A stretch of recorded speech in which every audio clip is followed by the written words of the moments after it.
Hello and welcome back to Stick in the Mixer podcast, where we've got lots to talk about this week. England winning, transfer rumours. Cam's very unhappy about one of them. But how we doing, boys? You all right? Very good. Cam's very unhappy about one of them, which we'll come to. Can't please some people. Nah. Glenn, how you doing, mate? What you been up to? All good. Not a lot, but it feels like and you feel like you've been really busy, but then you can't think of what you've been doing. It's just like that. But I'm quite happy with how the whole football thing's going at the minute. The more I kind of look into it and stuff, the happier I am. So, good. You been up to much, Cam? Watch a match for you.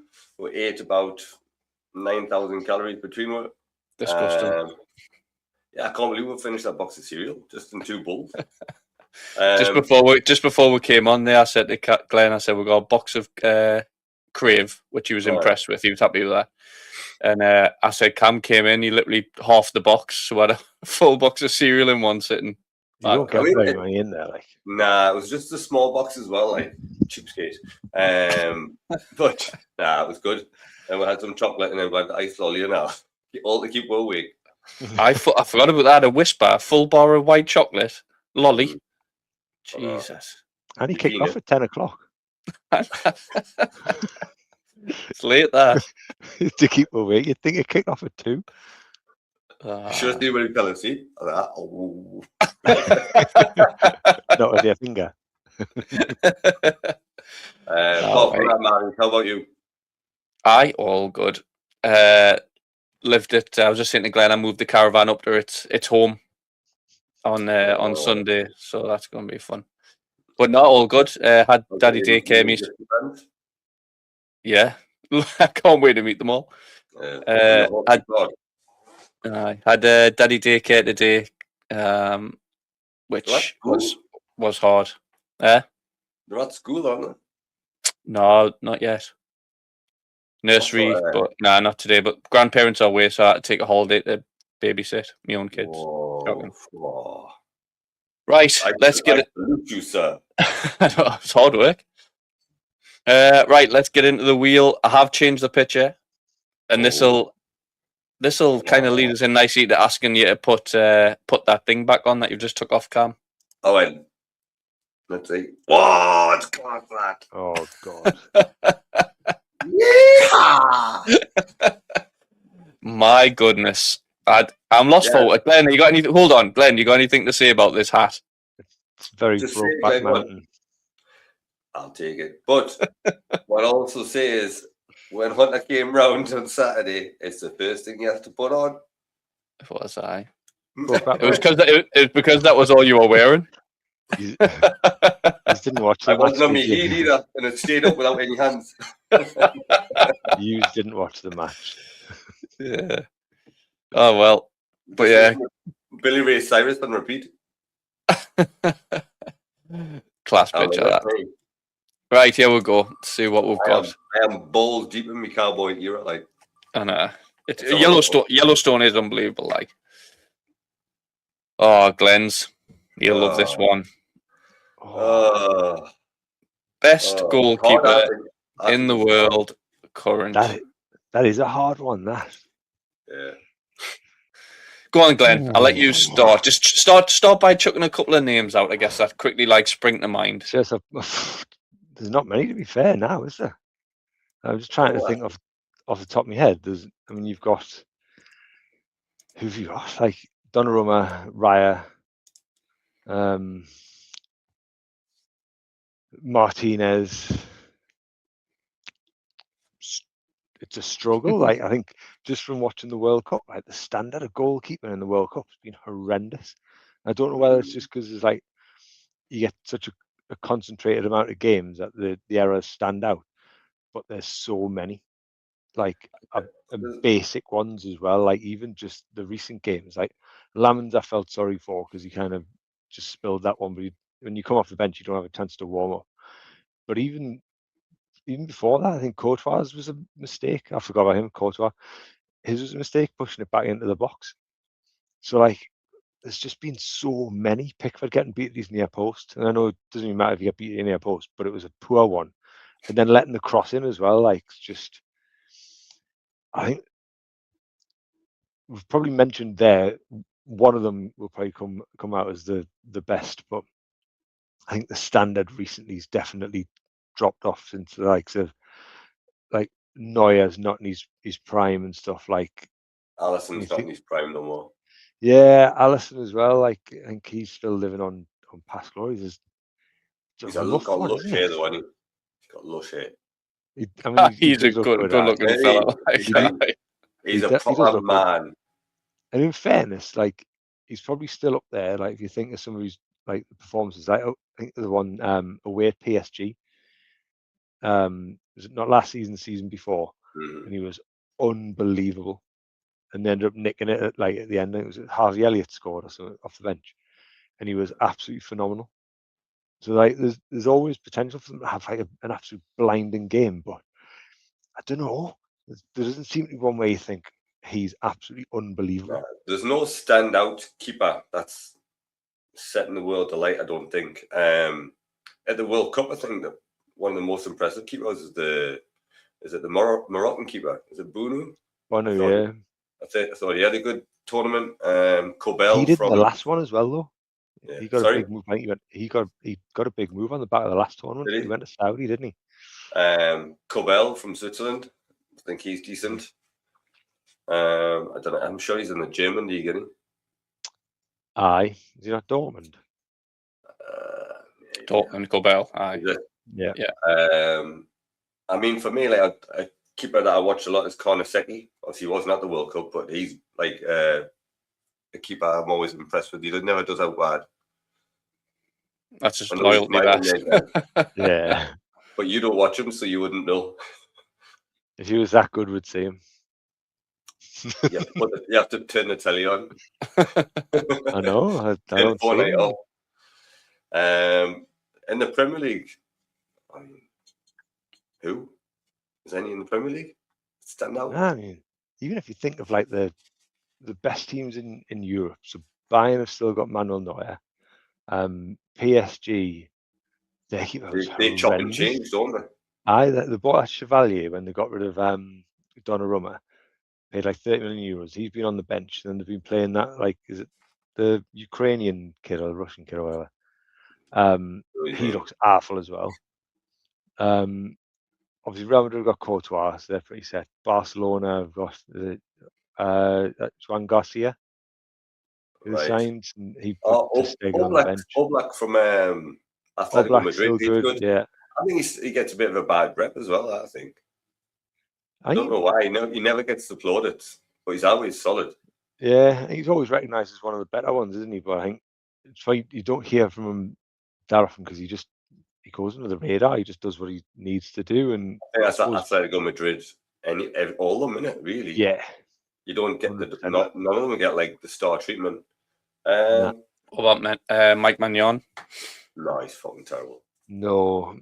The best keeper in Serie A, like recent, has been that Sommer, hasn't it? From Jan Sommer, yeah. Just let him go on free, haven't they? Just released him. I like Milinkovic-Savic. He scares the living shit out of me. He is massive, isn't he? Hey, honestly, if I seen him on the street on the night time, I'd cross the other side, mate. I definitely think the best ones in the Premier League. Yeah. It's just who you choose, I suppose. I think I'll take it to another direction then. So obviously a lot of the keepers you've mentioned are like in the late 20s, early 30s, like mid 30s. Like they're not young keepers. Do you know what I mean? So in my opinion, obviously that tells a story in itself. I think the way keepers are being trained and stuff and coming through the ranks these days, I feel as though shot stopping is kind of like on par with having to be able to play with your feet, whereas shot stopping should be kind of the main attribute. Or commanding your area, and I think it's kind of put on par with like playing out from the back. I think they put too much on playing out from the back. They put far too much out on that, because we bought an honor for that reason, and it just happened to be that we shitted everything else. But is that why there's no good no good keepers like now coming through where we're like we mentioned Allison, Edison obviously he's just gone off. Like the keepers coming through now, none of them stand out where you think fucking hell what a save or he's a rock him. Like there's no Schmeichels about these days, is it? Nah, it's different sort of keeper, and like a bit like Trafford. Trafford's probably a young up and coming guy that he's had like good performances, especially for the under-21s when they won it. Yeah. Obviously last season he got his big move and then they fucked him over and got to Rumours. But he's the sort of one of his first games, didn't he give the ball away and concede a goal by trying to play out from the back? Probably. But then you do get that though, like. But then on the other hand, you get keepers that are good at shot stopping, that can play with their feet, like Nick Pope, and Newcastle fans fucking hate him. I know. Sorry, go on, Glenn. I'll let you. No, go on, mate. So I was just going to say the only thing with that is because we are trying to play out from the back though. Like if you're going to play Nick Pope, don't even attempt it. I know he's gone the ball 5 yards. Like. I know, but I think it's the whole fan, the way every fan thinks now. All the new up and coming like fans, all your teenagers and stuff, like it's all drilled into them. Like the keeper has to do this, has to do that. So if Nick Pope shanks one out of play, but he saves two like fucking worldies straight at him, he's still down as being shit. Yeah. I'm not saying Nick Pope's good, but that's the thought process I think of a lot of fans now. I think with Pope, it's his body language. When he has the ball at his feet, he looks scared and he looks so wooden. Like the way he kicks the ball doesn't look natural. Would you not say if you look at some of the legendary keepers back in the day though, like Korn, he was stiff as a fucking board. He couldn't kick a ball. He wasn't expected to. Throw a ball and he kick it, like basically pump along, and he commanded his area. Whereas if you get Nick Pope, look at the back line when he's playing, man. I guess Nick Pope's a wrong example, but I'm just thinking keepers back then. It's not a bad example because he is a great shot stopper, isn't he?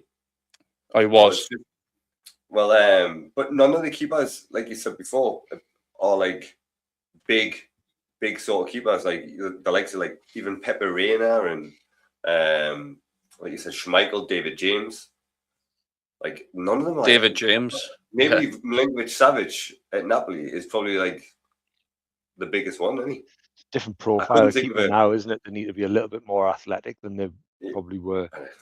I think probably because the game's probably quicker now with all the advances, especially advances in the footballs and all that sort of stuff. Like they've got to be that. I think the game's quicker. I think they definitely need to be a bit more of an all-round athlete, whereas I think before they could just be big and imposing and not the most mobile and get away with it. But I definitely think the speed of the game now means that they've got to be that little bit more.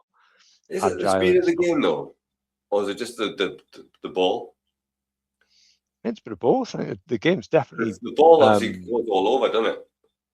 The game's definitely quicker. I think even just, and that might just be on how it's played in the formations and stuff, and having more like a 3 up top or 1 and 2 wingers or whatever it might be. You don't get a normal 4-4-2. We're going to stick the ball in the box like people still put crosses. Hardly get any shots. It's not very often you get wingers like will go down and put a cross in. The keeper doesn't. It's only corners really where they have to be physical. It's probably why we see more goals from corners because everyone's a fanny. That's the defenders as well though. But the keepers they don't face as many shots. I don't think. Who shoots from the outside? Well, Man United concede a hell of a lot of shots. Man United concede a hell of a lot of shots. Because the defense is fucking let them in. I was going to say your bottom half of your table, like teams do, obviously, but your top 6, top 8 teams don't concede a lot. Aren't as good. They don't have to be. It's all more about keeping possession. But I think, for me, I think they probably get done a little bit of a disservice. Like you said before, they're automatically labelled a bad keeper if they can't play out from the back. But I don't want my goalkeeper to be as good as me centre midfielder playing out back. I don't want him to have it. Yeah, I don't want my centre backs to have it either. It pisses me off. I'd like to give it midfielders, let them play.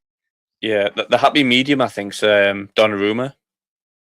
As in, if you look at, he's not great at his feet, but he can pass it. He can kick a decent pass like into a space, but he's a great shot stopper. I He's How's kind of he the only best. like 20, 26, man? I know it's mad. Isn't he? How is Feels he like only he's like, about he 40. looks about 40. He's been around like longer than that. I mean, I'm sure he's back I know when the you're good dinosaurs in. when you're getting your first team debut at like 16, and you're playing every week from like 16, 17. It's just nuts. But I think he's a good example of a young one coming through, and I know he's just balls up and got them knocked out. But Senna Lamans is another good one. He's not particularly brilliant at playing out from the back. He'll do enough, but it's the rest of his stuff, like coming and catching crosses, for the most part, just being reliable, going under the radar. You don't want your keeper being flash and stuff. Like, you want your keeper to go unnoticed and just do stuff. Apart from when he's showboating and being a wind up in penalty shootouts, Emi Martinez is a bit like that. Like, he's just solid. He's good at everything. Yeah. But you wouldn't think he's really a one for playing out from the back. He's not. He just does he does enough. But the rest of his game's really good, and the impact that he has, I think he's probably one of the most underrated ones. I think, like, currently anyway. Do you know what I think's mad is being a keeper back when we used to play. Used to be one of them positions where nobody wanted to be a goalkeeper, or the goalkeeper was like unhinged, or the goalkeeper was just like, he would come out and he would be happily break his nose or get his ear ripped off. Do you know what I mean? Whereas now I think keepers, are just it's like a fashion. Like being a keeper is fashionable, which I think again is mad. Glenn, I did before it was fashionable. Yeah, I think he did that. Pink gloves, his pink kit. Glenn look good, play good. You have to have matching boots and gloves. Like, if you look the part, that's half the problem. Glenn became a keeper when he took up MMA, man. That's why he started getting rough and tough. Yeah, man, I've still got the video of his debut. He saved the pen in his debut. Saved penalty the last minute. But do you agree with that? Do you think like it's now fashionable? Like when you see kids growing up and stuff, like I don't know, like and when you see the types of keepers that are in the Premier League, like you said, the James Traffords, the Reyes, the what's a Chelsea keeper called? What's he called? Sanchez. Like I know, but they've got that like, I'm cool. Like, no, you're there to like put your body on the line. Like, you're the last line of defense. You're not there to look good. Like, De Gea was probably one of the ones that started making it fashionable, because he could pull off all these acrobatic saves. Like, wasn't particularly big or imposing and stuff, but he was really athletic and he'd save it with his feet. It didn't matter. He just kept the ball out. But just from coaching and stuff, you see a lot more kids want to go in goal more. You still get the vast majority that want to play outfield because they get bored. But that's what I said when the little one was thinking of being in goal. I was like, as long as you're a good keeper, you'll never be short of offers, because they're always so much in demand. But it's definitely got a lot more popular. And you see it all online and stuff, where they've put like they've got the GoPro in the goal and stuff, and there's like people have put their kids online. They're like 6 and 7, and they've got like a GoPro in the goal for kids games. You know, and you're like, really, is that really necessary? But I mean, I mean, like, speaking for myself, I would never want to go in goal. I think the pressure's too much. The pressure's too much, especially now. I think even in non-league now, I think the pressure would be massive. Like, you'd be expected to play out from the back, and all this. I don't know. I would hate to be a keeper. I don't think it's the same as, like you say, back in the day. Just lost Cam there on his mic. Back in the day, but like back when you used to think of keepers, you used to think, like you say, coming out for crosses and getting elbowed, coming out for crosses, getting fucking wiped out, getting nothing given. Whereas now you see like corners coming in, the slightest touch, or like they just jump to the ground and they get something. So you don't have to be physical. And you probably the same, Glenn, when you were a keeper. Come out with your knee up and fucking take everything with you. Whereas now you can't really do that. Nah. No, I think the turning point was when Pep got rid of Joe Hart because he couldn't play out from the back. Yeah, good without shout. even giving him a second thought. And then since then, all of a sudden, everybody's keeper has to be able to play out from the back. Because he was a bit of like I wouldn't say old school, but kind of like one of the last good goalkeepers. He was an all-rounder, yeah. Mm-hmm. But he Who wasn't, did he bring in? Claudio Claudio Bravo. Bravo, that's the after one. about 4 Yeah. But months. when Pep left City, didn't he? He said that was his one regret, that he never gave him a chance. I've seen that, aye. I mean, I it think makes no that's what difference he because calls it fucked Joe Hart's career up. Like, I he went went a bit lost all his confidence, went Torino. Was it Torino, wasn't it? to Reno, yeah. Was shite there, and then went to Celtic. No, didn't he? It just He had took a a good hit, couple of didn't years he? at Celtic. They loved him there. They hate Kasper Schmeichel. Aye, but playing at Celtic, it's like playing Sunday League. It is, but like, it's still a massive club. And he's at Celtic where he's never going to face. He's only going to face a shot maybe every 15 games when they play Rangers. Aye, but now the Celtic fans loved him. Like I say, they hated Kasper Schmeichel. So I'll go in with Donnarumma then. You know what? At this moment in time, Courtois still got to be up there. I've never been a massive fan of him. I'd put Raya a bit further. Raya as well. I find it astounding that he's not number one for Spain. That Unai Simon is. Yeah, it's mad, isn't it? That's he's a mad decision. Like in second choice, so is he? He's like third choice keeper. It's nuts. Like, I don't know what they watch, like, because he can do everything. And some of the saves he pulled out at the end of the back end of the season and stuff. Was it when they did play Brighton at home and he pulled off an absolute worldy save? And that's what you've paid the money for. Like, no, I just remember his double save against Atalanta, and we could have went 2-0 up. Yeah, remember he's grew on me. Like, definitely grew on me over the season. I felt for Ramsdale when they signed him, and I was a bit like, oh, it's so harsh. Ramsdale's a good keeper, blah blah. And then they've gone down there, like they've just gone total polar opposite directions. But I can relate to David Raya as well with the nostrils. I think for me, I think at the minute I would probably give it a Courtois just over Donnarumma. Would you? I'd choose Donnarumma over Courtois. I haven't seen Donnarumma have that game, you know, when they're just man, unbeatable, but they stand out. I'm sure it was against was it not against Liverpool? He's had a few this season, I'm sure he has, where he's done well, but I know what you mean, Glenn. I don't remember having like an Alisson game at PSG or whatever else. And I don't know, don't get us wrong, he's not far behind, but I would give it to Courtois first. I think he's just. I'll say Donnarumma then. As much as it pains us because he plays for City. Yeah. So would you put them, probably Courtois, would you put them three, and I'm including Rhea, as in, they're the top of your mountain, nobody else, and then everybody else is below them? Yep. Say Martinez's, and I know Martinez is getting on, but I would probably put Martinez in. I'd have a 4. I don't think there's much between Martinez and Raya. I think if you put either of them in Arsenal's team, they still win the league. Yeah. Well, what are you thinking, Cam? Something like that. It's hard, isn't it, with the keepers, because, like you say, there's none that really stand out at this moment in time, apart from maybe Courtois and Donnarumma. I don't know. Who's it?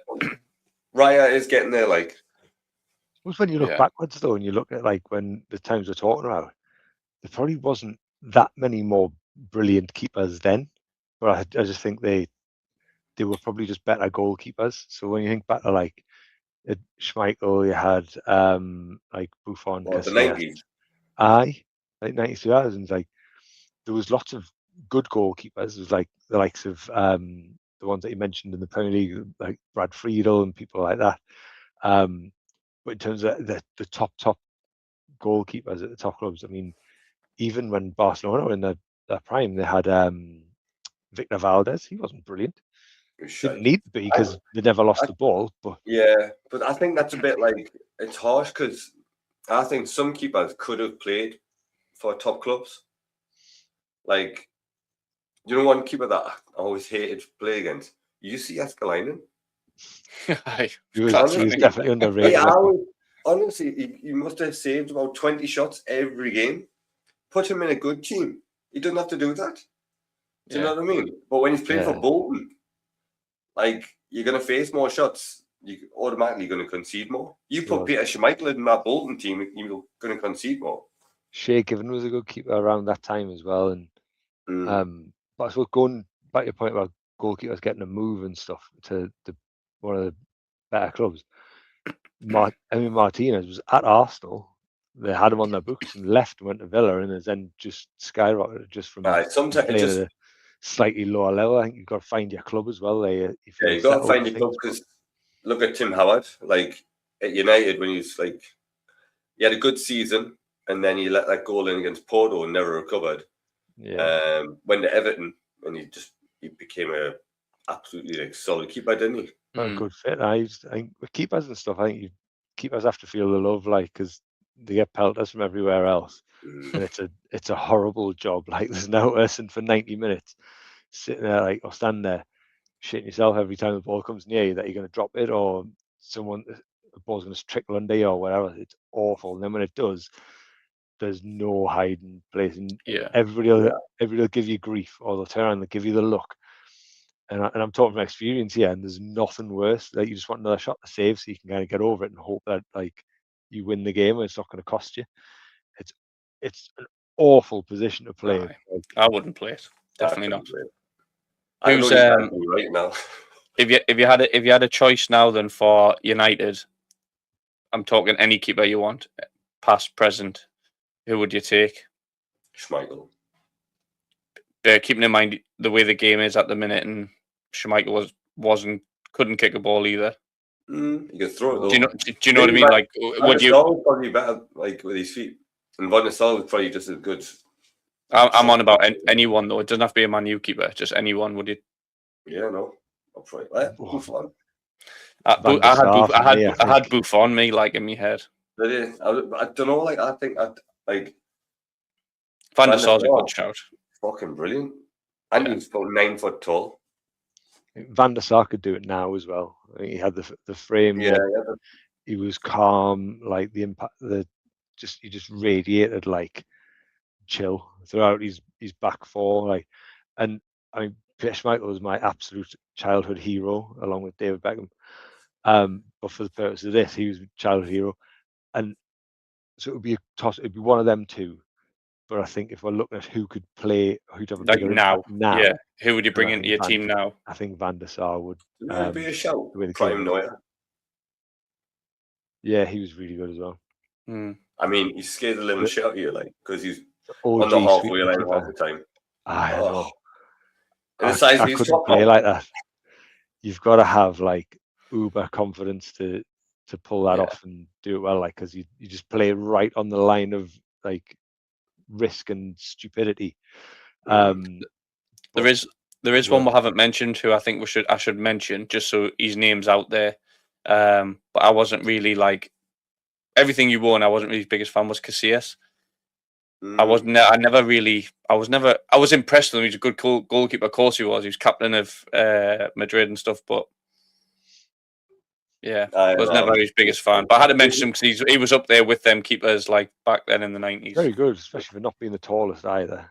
Great keeper, but yeah, I don't know. At the time when Real Madrid could literally did buy anyone they wanted, they still kept him. So he must have been doing something right. Yeah, true. Right, definitely talked about that for a lot longer than I thought we would have. It was a good one, that. You would have loved it. You. I'll keep us all day, mate. I know. Where's your hands? Should I keep my gloves on, shouldn't I? Yeah. I wish it was the tissue came up there. Love it. Right, next talking point, lads, was obviously the big win the other night. Obviously, I know you watched it on your own, Glenn. You've got no friends. Now when it comes to watch it, but obviously I sat with Cam and watched it. What's your opinion on the game, Glenn? Happy with the result? Happy with the way they played, or what was your thoughts? Buzzing with the result. I think the hydration break in the first half absolutely killed her.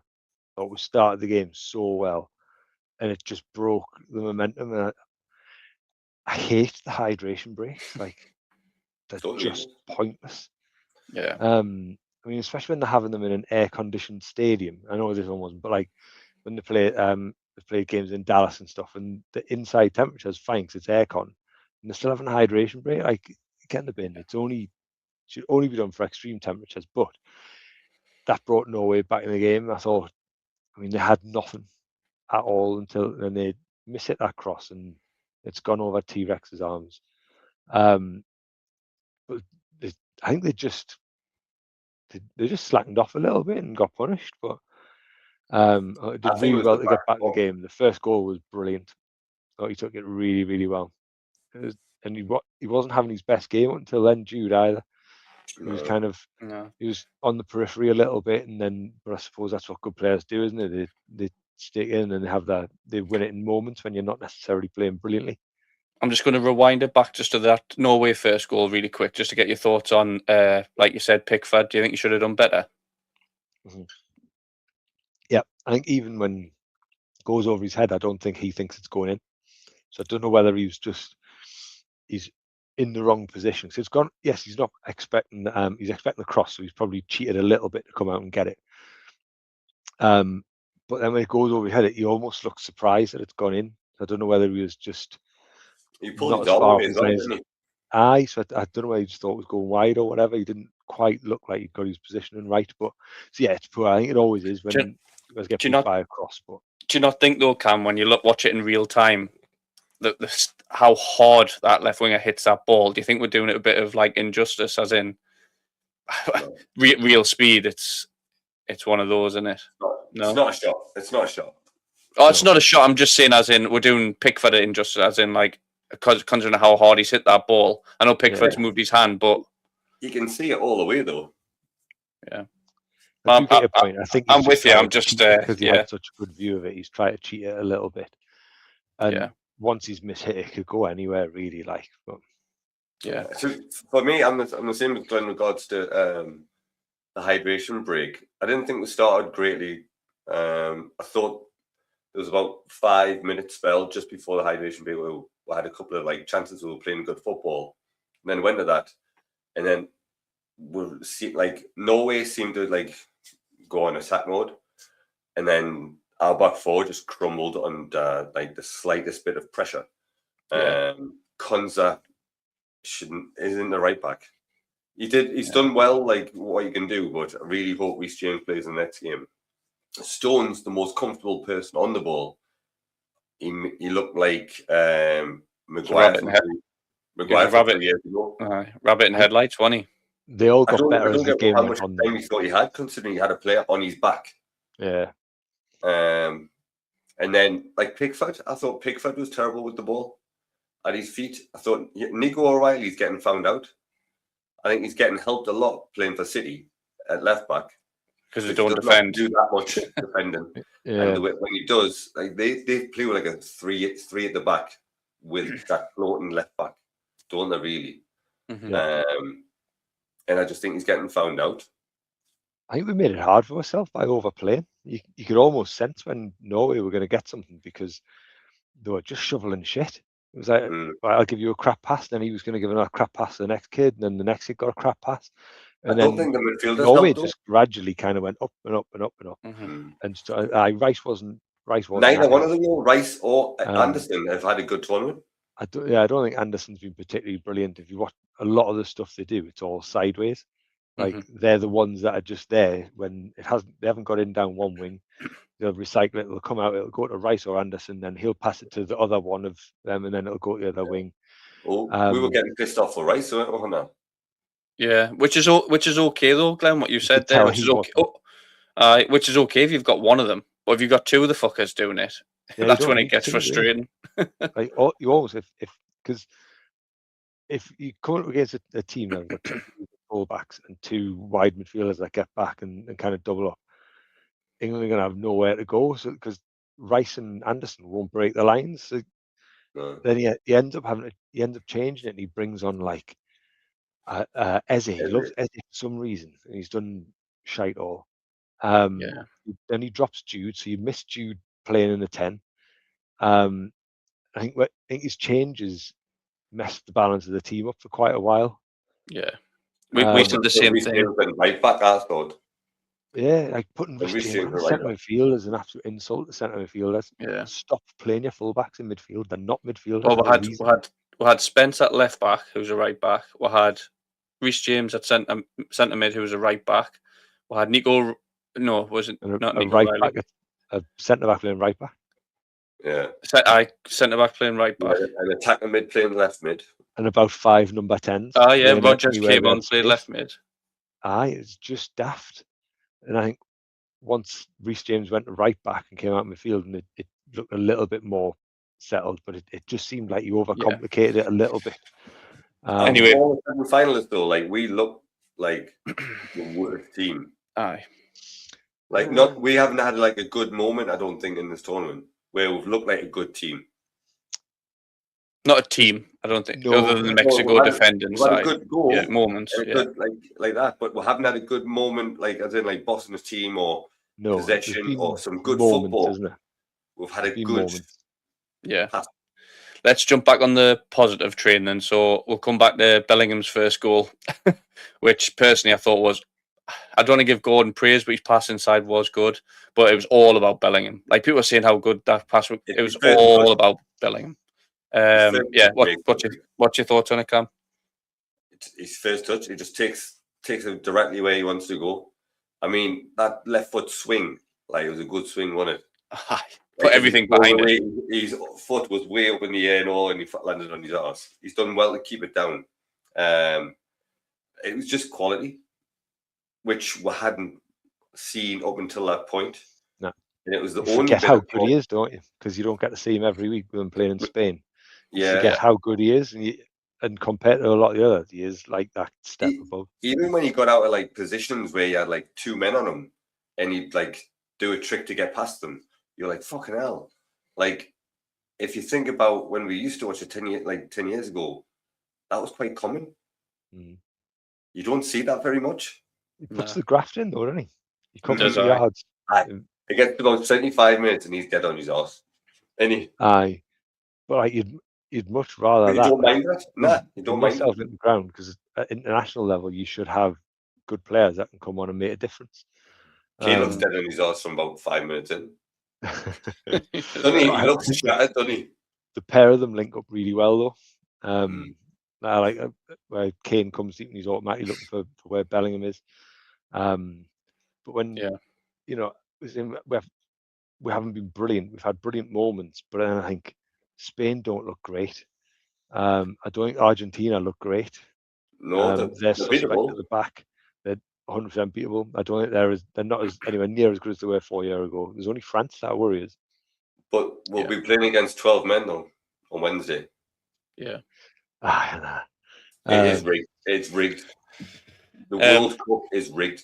We'll see if there's a suspect red card or a dodgy decision. I felt so sorry for that Mbolo. Like, there was no need to send him off.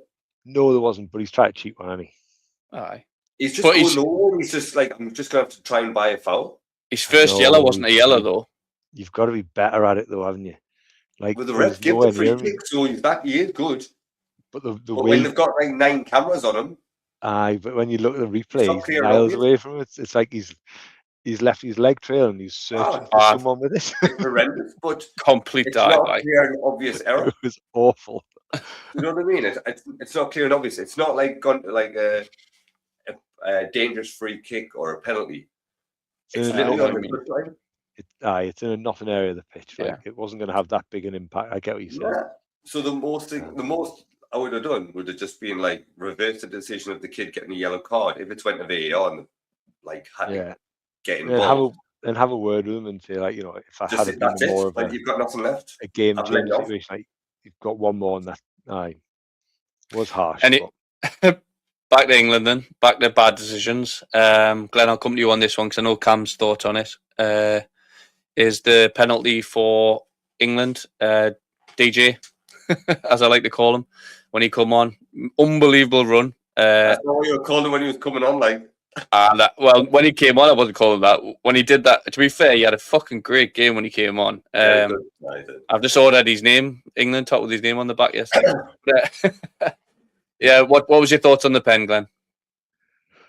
trying to remember it now. Oh, is this one where Jed Spence steps across him? Isn't it? Yes. It's not a penalty. I'm excited for this argument. It's absolutely never a penalty. I'm sick of it. It's almost like you can't do anything in the box. They're up there with, when defenders go to clear it, and the striker just puts his foot in front of them, so they kick the back of his leg while it's in the air. Like it stinks. Like, it's not a penalty. Like, he's not going anywhere with the ball. He's not trying to shield the ball. He's stepping across because he knows he's going nowhere.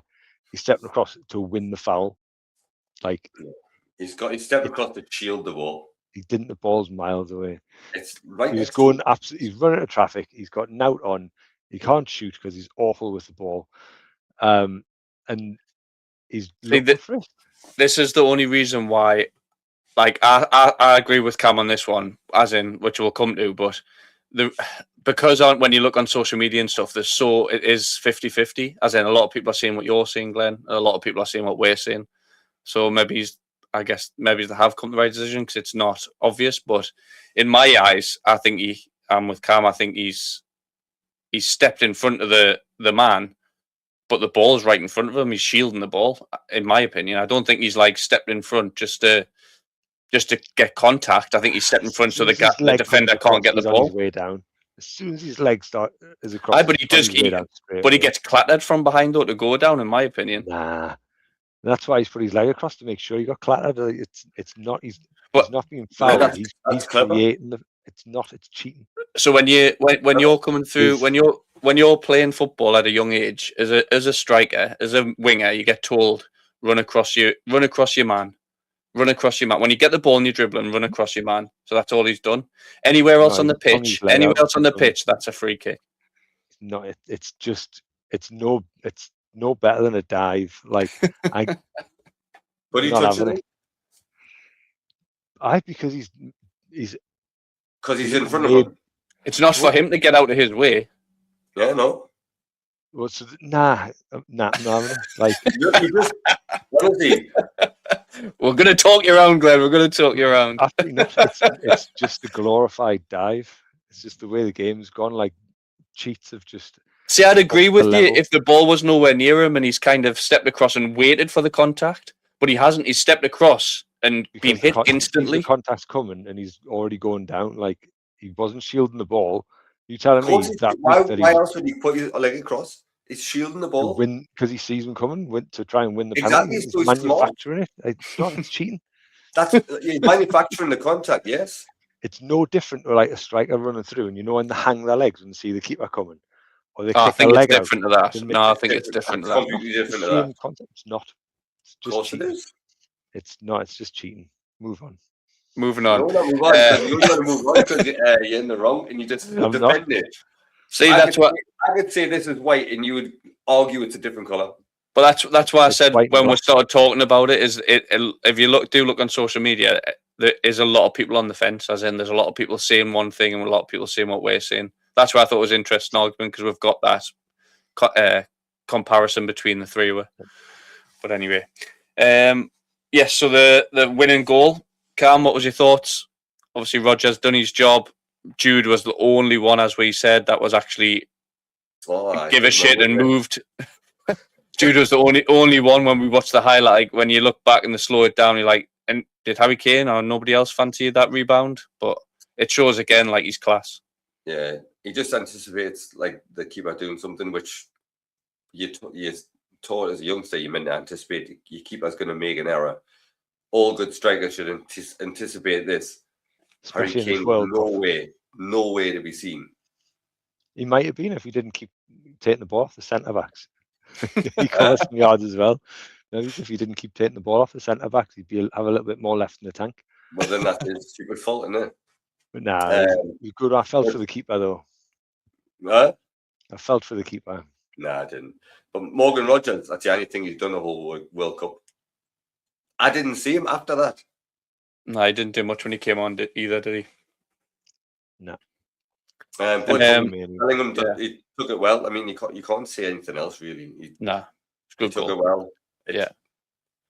So before we wrap up the England game, Glenn, what was your thought on Tuchel's interview afterwards? Because obviously there's a lot of controversy on How he went in hard on the players. Bellingham's came out and kind of defended the players. What's your takes on it? I'm with the manager. Me, like, he can't honestly say, like, Bellingham can't say they played well. Yeah, Like, and yes, it's hard, but when you play the conditions, you make life easier for yourself. You look after the ball better. You don't play yourself into trouble. You don't leave yourself 2v1 at the back in their favour, which we did. Like, we got let off because Soloth was so greedy and didn't play Haaland in. Otherwise, we'd have been 2 down and probably out. yeah, So I totally agree with him. I don't know whether it stems back to when Tuchel said Bellingham was repulsive, didn't he? Like a few months ago, like how some of his actions were repulsive or whatever. So I don't know if it goes back. He bit back, didn't he? So maybe he doesn't know how hard it is. Like, I'm sure he does know how hard it is, but I think he had a point though. You've got to yeah. go well and I good think stand there singing Wonderwall at the end, but like you've got to look after the ball better. You've got to play better than that when you're getting into the semi-final and finals. Yeah, I think it's harsh on both accounts. Just speaking regarding like how everybody's like on a high at the end of the match, and that you get interviewed straight after the game, and Tuchel's like mixed emotions. On he's buzzing they've won, but he's also pissed off because they haven't stuck to a game plan. Bellingham's like on cloud nine 'cause he scored 2. I think it's a bit of a harsh like kind of interview. But what was your take on it, Cam? I don't like Tuchel. Just don't like him. I think he's a prick. I think he's an absolute arsehole. But I think he's right though. Yeah, I don't know. It's just He's been right. a wake-up call just to shake them out of like this.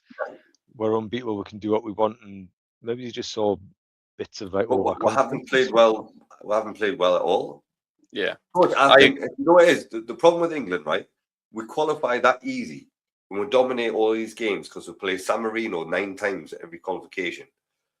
Like when we come up against a half decent team, when do we ever dominate the ball?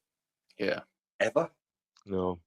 We started. We did in that first 20 minutes up until the hydration. I know we didn't do loads with it. I didn't think we dominated the ball. Maybe we kept the ball at the back. We kept the ball. No, we dominated possession. We didn't. I'm not saying we created loads of chances, but Norway barely had a kick until the hydration break. And but then then it was as soon as almost they a bit like any kind of little pressure, we've crumbled. Yeah, it was almost a bit like overconfidence crept in, and like maybe that's what he's trying to shake out of them by having a pop at them. You know, when they're like knocking about in the back or thinking they can just leave one at the back and stuff. Like maybe he's just seeing signs that actually like they're just getting a bit ahead of themselves and they need like reining back in. Like he's right though. He's right to say it. Like he's right to say that it wasn't a good performance, because if they watched it back, they'd be able to see that it wasn't a good performance. We got lucky. Yeah, but maybe keep it indoors. No, I agree with you with saying Tuchel's right, and I think you should have. I think I love the honesty. Like it makes a difference rather than having Southgate that everything's amazing. It's obviously not. They're not playing great. Tuchel obviously hasn't got the best relationship with Bellingham. Doesn't matter. Bellingham's still performing. Tuchel's getting the best out of him. Yeah, I quite like the idea of it kind of being out there, especially when might give them a bit of a grit between. I don't know. I'm gonna prove them wrong and. Yeah, I think it was a bit of just a psychological thing. Like the coach of the Knicks did it when they played in the finals. Just gone, I think they were either 2-1 or 3-1 up, feeling themselves and all that. And then in one of the team meetings, the Knicks coach went in and told everybody all of the negative things that have been said about them. Like, you're too small, you're this, you're too fat, you're this, that, and literally just rinsed them and said all of the criticisms that they'd had and all the stuff that was aimed at them, just to bring them back down to earth, so they didn't get kind of a bit ahead of themselves. I was listening to a podcast today, and 2 of the players were like, "You absolutely nailed the message." So they could have gone in the huff, but they didn't. They thought, actually, we need to.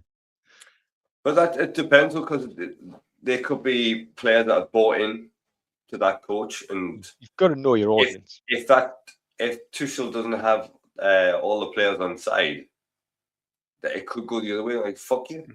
I think them players will know what Tuchel's. Look, them players will know what Tuchel's like. Yeah, but you don't have to like the kid. You don't have to like the manager. You might not agree with him. Yeah. And but also, you can't do anything about it as an England coach. Like if you get called up for England, you're not going to do a Ben White and say, "Oh, I'm not playing until he leaves." Like, yeah, but I think he was. even the most sort of the player, the most odds with them or whatever, like couldn't argue and say, actually, we were brilliant. No, it's like So- I agree. I think he's right in what he's saying. I think thought he's if any- saying whatever more else like in the changing room, and just maybe went a bit mental in there instead. You didn't have to say it like he could have said, "Oh, like we won that with like grit and determination." It wasn't a great performance. That's all he needs to. Didn't need to say anything else. Yeah, don't know whether the questioning didn't help either. Like, 'cause he Yeah, kept it was a bit banging on fucking about formal. mentality and stuff, and he made a bit of a But mess of it. Like, the interviewer didn't keep mentioning mentality. He was just asking him like, "What was it about it?" And he kept Tuchel kept bringing up mentality. He's like, "It's not. It's they won it with mentality and all this." He's not even fucking mentioned mentality. he did in his Didn't first he? question, Remember but that? then We when were he was, going, just answer his question. when he was trying to press him on what is it then, like, because Aye. he said, is it a mentality thing as to why they didn't play very well or whatever? And he then Tuchel's gone off on one, and then when he said it's not that, then the interviewer's like, "Well, what is it then?" And Aye, he's going, "It's not he's mentality." just- Aye. I he's was like, lost it then. Aye. He kind of got at it. Again, the emotions are high. Like, who knows? Like, it's all right for kind of that's what we enjoy doing, talking about it, and people chirping up with a 2 pence on Twitter. But in that emotion, nobody knows how he's feeling that moment. Like, Yeah. that must be mental pressure he's under standing there in front of that camera. But anyway, Either way, he was still good win. Can't wait Yep. for Wednesday night. Right, we'll quickly move on to some transfer news, just because it's obviously relating to our clubs. We'll quickly run by it. Cam, I'm going to come straight to you on this breaking news. Obviously, he's after a second midfielder after Santos got the here we go. Tielemans has been given it today. What's your thoughts, mate? Just swipe right. Not bothered. Why? What? I don't understand. Why you got to like them? Why you got to be in your bonnet about Tielemans? I'm struggling to like understand your reasoning. Right. Are Cobby and Tielemans going to play in the same team? I think they could, yeah. Right. Neither one's a box to box, really. Like Tielemans, I thought his legs had gone at Leicester. Mate, honestly, last season he was unbelievable. best player.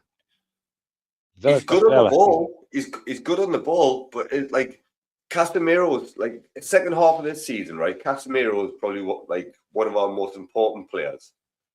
Like winning the ball back, and then obviously he's great at set pieces and stuff like that. But actually, like, just winning the ball back, I thought like he showed why we went from it in the first place. Tielemans isn't that type of player. Have you seen the stats? I don't give a fuck about stats. Honestly, I'll watch him. Who cares about stats? In terms of like Rice's got great stats. I still think he's wanking out. I'm gonna see if I can find it because it was really telling. I was a bit like, I'm not. Go on, Glenn. You find it. I'm just saying, like, I'm not. Obviously, I'm the unbiased one, I guess, with Casemiro. Like, I thought he did have an all right season, but for me, his legs have completely gone. Even last season, like, yes, he made the odd fucking break and tackle and stuff, but I don't know. He showed his class. There's a reason why the fans like was asking for one more season. I thought it was the right time for him to leave because if he'd then gone to next season and his legs had gone, it would have gotten even worse. But I just think Tielemans, he's a stopgap signing. Basically, we haven't got who we wanted. He's a fill-in. We're paying 35 million for like a 29-year-old midfielder who's just come off his most injury-plagued season. Yes, I think he played about 30 games. I don't know. I couldn't tell you. Well, hang on. So since he arrived in the summer of 2023, he's played with the 93 games Villa have had with him. The win percentage was 52.7. The 21 games the 21 games he missed, the win percentage was 41. Right. See, that means nothing. Gareth Bale didn't win a single game for a year playing left back for Spurs. Tackle success percentage. So Declan Rice led the league on 47.8 last season. Elliot Anderson, who's just gone for 116 million, was on 40%. Yuri Tielemans is 39.4. That's surprising. Most through balls per 90 minutes. So league leader was Ryan Cherky on 1.5. Bruno was on 1.1. And then you've got Salah and Tielemans on 0.6. That doesn't. He's very creative, like from deep. Very creative from deep. He'll win tackles. What's that last one? Through balls. Yeah, through balls per 90. So that's bullshit because Bruno plays more than one through ball a game. Like, well, he's on 1.1. Doesn't play through balls. You might play them over the top or down the line or something, but an actual like killer pass through the lines. Like, I like it. I think it's a brilliant bit of business, mate. For 35 million, like I think 35 million's peanuts in this market. You've just bought the Belgium captain, probably in his peak. Comes up with big goals in big games, like Europa League final, scored a really good goal. He kind of does a lot of the kind of the stuff that goes unnoticed. Like I just think completely underwhelming. Like he's not the name that at the start of the summer that everybody wanted and thought we'd get. We all thought, oh well, if we don't get Elliot Anderson, we'll get a Tonali or a Mateus Fernandez or whatever else. But are you honestly telling me you would rather have one Mateus Fernandez for 85 million or have Andre Santos and him for the same price? Bearing in mind we're building a squad, not a first 11. I think it's fantastic. But you look at your other centre midfielders that he's on linked to. Fernandez, I wouldn't have paid that much money for him, like anyway. So no, I wouldn't want that. I'm saying though, if you look at the midfielders that have gone and that the midfielders that are left on the market now, you would some of them you wouldn't even like Saliba and stuff. Like you just the money that they're going to go for and. Tielemans wasn't even one that was on the radar. No. Everyone thought there's no way he's getting out of there. I think the only reason that we've got him at the price that we have was because of his release clause. Villa wanted him to stay. For me, he's a signing though. Like he's going to play maybe one season, and then we're going to have to replace him. Nah, I think he's. I mean, at 29, he's a similar age to Bruno Guimaraes, who we're probably going to talk about shortly. No one's thinking, oh well, he'll go to Arsenal and only play a season. Of course he won't. Yeah, he 2 or 3 seasons out of him easily. At the end, it's a good comparison. Bruno's similar age. So would you rather have him for 35 or have to pay 80 to get for Bruno? Well, that's a daft question. So I wouldn't want either. Well, you can't have nobody, Cam. Someone's got to pay. You don't want Mateus Fernandez because you don't want to pay the money. You don't want him because he doesn't take right. Fucking hell, it's my opinion. I can give it if I want. I don't have to agree and say, oh, well, I'd rather him. But I don't want him. I wouldn't want you don't want Ugarte. So who do you want? Who would you take? Is anyone sticking in your mind that you would want? No, I mean, I was quite happy with the Edison thing. I like Edison. Like I think he's like a player that would do well at United regards to his box to box. He wins the ball back and he just keeps it simple. But he's obviously got something wrong with him. Yeah, but like I mean, from the medical, I don't know what though. At Atlanta, I've just offered him a 5-year deal. Like there's lots of rumours saying that apparently they've not ruled out going back in for them though, isn't it? I don't know whether that's them covering their ass for PR or whether there has been a little bit of an issue and they're like maybe he's waiting for something to clear towards the end of the summer and then they'll go back in with another offer or whatever. But I don't know. But I don't know. I'm not sold on this signing. I'm not sold on the Andre Santos one either. You're getting a fringe player from Chelsea and a player that's coming to his declining years. He's 29. Behave yourself. Mate, I thought he lost his legs at Leicester. If he was 33, 34, then but like, mate, he busted for Leicester last year. I thought he was 33. The way he played. For that price, I think it's a brilliant bit of business. And 35 million. Yeah, that's pennies now. It's not pennies. Mate, I think it's a cheap deal. Look, we've just paid 26 million for an 18-year-old that's not played Yeah, it. but That's only played 7 games in Right, but for that's, Ajax. you're paying that much for potential. Yeah, but you're paying 35 million for a player that's ready to go. Who bossed it last year, just won the Europa League. Like, Captain of his I national know, team. I know what you're saying. I don't agree with the amount yeah, of either situation, but the reason why you're paying 26 million is for potential, because potentially he could be worth more. Yeah. that's more I the look only at reason I the think clips of 30. Andre Santos, the more I like it as well. I think that's smart, and I've been kind of, the more I've looked at Andre Santos clips, I can see why they've gone for him. I think because he's so young. Again, we're paying for potential, but he's got Premier League experience already. And then when you look at, I think what's telling is the reaction of Chelsea fans. Like, But then they had that same reaction with Mason Mount. They did. I remember seeing a lot of, like, we've pulled your pants down as well. Like, so I think time will tell, but ultimately, Yeah, like the biggest thing is we're building I squad remember out, not being happy about signing Michael Carrick. not just an 11. Like, Yeah, and I think Santos is a risk, definitely, but it might be like worth a risk. We'll see. Yeah. And then moving on to the other big talking point at the minute is this man, Bruno to Arsenal, which still doesn't sit right with us with regards to how it's all come out. Obviously, Arsenal's not even made an offer. No word from Arsenal anywhere. It's all coming from kind of intermediaries and agent talk. And Bruno's already accepted like personal terms with Arsenal. He's waiting for them to bid for them. They still haven't bid. Like, the whole thing just stinks. It makes no sense. Is he missed training as well? no, He wasn't there today. He'll be on holiday, won't he? He'll still be there. He wasn't there today, but he'll still be on holiday. That's just it's horrible, the transfer market now, the way it works, isn't it? Like, it used to be you have to speak to the club first. They have to accept an offer or give you permission to speak to the I player. didn't have to do that no more. Now, tapping up's not a thing. It's just how it's done. Like, the player's ready. He's picking his house in London before the club's even made an offer.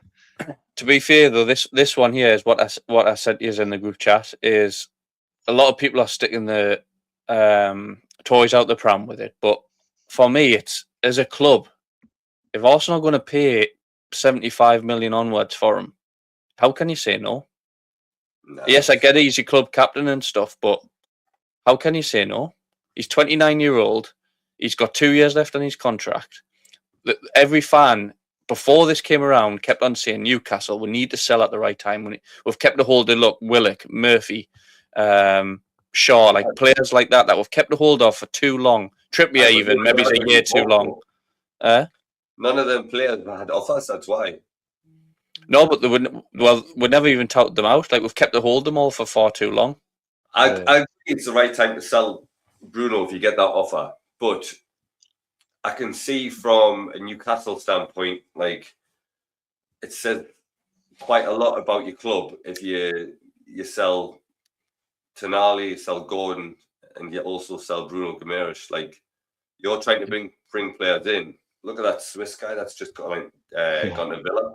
And Zambi. Like, he must be looking good. Why are they going to Newcastle? They're getting rid of every fucker that's got quality. Why we're going to play in going to a midfield with Willock and Miley? But just on that though, looking, you can look from the outside like that, but when you watch all the games last year, mate, and all the Newcastle fans are fucking fickle as fuck because Tonali's going fucking God. They were fucking shite last year. Gordon hasn't wanted to play for over a year and a half. Tonali didn't want to be there last season, so why the fuck keep hold them? But I get them too. Bruno's different. Like, he played well. He's been your team. Like, your team didn't pick without him. He has, but all the fans are saying, obviously, like, hold out. Why? If he doesn't want to be there, and he's got to have something to do with it, get rid of him. Do you know what I mean? But it's not you. I'm having a go at him. It's more the Newcastle fans on Twitter or on Sky Sports. It just doesn't make sense why they're like this. I get being in love with the guy and he's Mr. Newcastle, but if he doesn't want to be there, fucking sell him. He says he wants to go. You've got to let him go. I completely agree with regards to that. But I just think when you're also trying to sign players as well, like, how do you sell Newcastle now? Yeah, and I think to me it comes down to what we made a mistake in doing, which was keeping Eddie Howe. Sorry, Glenn, go on. I think a lot of it's what's happened in the first part of the window has probably forced his hand. Like at the end of the season and the end of the season before that, in interviews on the last day, he was like, we need bodies, we need reinforcements. We've run out of steam, blah. And in the seasons he had like Champions League games and all that sort of stuff, it was always like, we just need more reinforcement, we need a bigger squad and all that sort of stuff. And then he's probably at the World Cup thinking, oh, Gordon's gone, Tonali's gone. Am I going to be the only one left? Babysitting a load of potential. So I think from his point of view, he's thinking, shit, like, who am I going to be playing with next season? Like, I need to get out, otherwise I'm going to be stuck here. And the squad was already thin. And then, and I get like they wanted to leave or their heads were turned or whatever else. But I don't know where you're going to get all the players. Flip the coin and put yourself in Bruno's shoes as well, though. He's 20. Like, take away the whole Newcastle loyalty. He's 29. He wants to go and win things. Newcastle's never going to be able to offer him 250, 300 grand a week. Arsenal can. League player. Do you know what I mean? Yeah. Go and get 300 grand a week at Spurs. So come this time next year, we might make Champions League again. So he's played a full season, not in any European football, and he's 30 next year. So it's a no-brainer for Bruno. Yeah, he's got. That's why he's pushing it. Yeah, he goes straight in that team, doesn't he? Like he takes up place with Zubimendi, like because obviously Zubimendi, like Arteta lost faith with Zubimendi. He started playing Lewis Skelly in the end, didn't he? Mm-hmm. Rice, Bruno, and Odegaard, and as their midfield, like three. It's not bad, isn't it? It's decent, isn't it? And then you've still got like Zubimendi to play in, Eze. You've got Lewis Skelly can do a job in there like that. That's not bad, that is it. Do you know the weirdest thing though? Arsenal still haven't made a fucking bid. Like that, but like just make it happen. Yeah, like, do you know what I mean? Make it happen. The longer they leave it, then that's what pisses off. I don't want it to be left. I want him just to go. Like if it's going to happen, go so it can replace you. Like. But then it could be Isak's situation. Like it could be the season. That's what I don't want. Yeah, that's in August you might sign for them. You might play a game for Newcastle. Yeah. Yeah, it's a long window. I think that's probably been the shocking thing is that the squad was already thin, lost a load on like free transfers or loans ending and whatever else. And that squad needed reinforcing anyway. And then on paper, you've just got rid of two of your best players. Mm. On paper, when the takeover happened, Mbappe was on his way. Now everyone can't get out quick enough. I know, but like I said about 2 minutes ago, I think the whole could talk about this forever, but the whole thing for me all broke down when Eddie Howe kept his job. I think if we got a top manager in or a different manager in, tried for a different manager at the time, I think it would have a different feel about it. But because that sour grapes are still lingering with every fan about Eddie Howe, no one can kind of fully forgive him. Every bit of negative news is fucking the worst news. Yeah, you don't know what conversations are happening with these big players when they're at the club, and because they'll have conversations with the manager and going, right, who's coming in? If Eddie Howe's going, we're a bit skint, like we're gonna have to sell before we can bring in, they're probably thinking, no thanks, pal, I'm away. Yeah, it's even all these players that are rejecting me, like that. Muniz, or if that's how he says his name. He's went to Liverpool, didn't he? And then now Manzambi. Like it's all that negative thought of like everyone's rejecting when everyone wants out. Mm. But I'm sure you two are fucking loving it, you daft cunts. It's good in a way that they're not trying to convince people by throwing more money at them. And that was a mistake Man United made like the last few years, whereas now they're kind of being a bit of a stickler over, you've got to come out and tell us you want to play for us before anybody else, or we're not taking any further. So that Mateus Fernandes never actually gave United saying, I only want to play for you. He was like, no, I'll play for, he's basically saying, I'll play for whoever pays the money. Yeah. Pays the biggest wage. Like, so that's why they kind of set the ceiling. It's like, we're not going to go into a bidding war. This is our ceiling. If you want to go above it, that's fine. But when they've spoke to Tielemans had offers from like Saudi where he'd have got more money and stuff like that. From what I've read today, but he's turned around and said, no, I want to play for you. So they're like, right, champion, we'll go ahead with it. And I like that approach. I don't mind missing out on the odd supposed bigger name or person that's a bit more hyped that isn't really asked about playing for you.